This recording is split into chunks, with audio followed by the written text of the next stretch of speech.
1 வயது மூப்பாவார். இவர்களுக்கு 4 ஆண் குழந்தைகள் இருக்கின்றன. முதன் மகன் பெயர் ஹரிலால் காந்தி, இரண்டாவது மகன் பெயர் மணிலால் காந்தி, மூன்றாவது மகன் பெயர் ராம்தாஸ் காந்தி, நான்காவது மகன் பெயர் தேவ்தாஸ் காந்தி.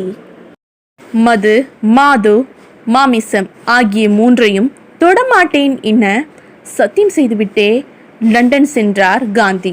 தென் ஆப்பிரிக்காவில் இருந்து இந்தியா திரும்பிய கையோடு இந்திய தேசிய காங்கிரஸில் சேர்ந்தார் காந்தி. 1916 லக்னோ காங்கிரஸ் மாநாட்டில் காந்தி நேரு உறவு ஆரம்பமாகி காந்தியின் மரணம் வரை தொடர்ந்தது. காந்தி தமிழகத்தில் இருந்தபோதுதான் பாரதியார் நேரில் வந்து காந்தியின் போராட்டத்திற்கு ஆதரவு அளித்தார். காந்திக்கு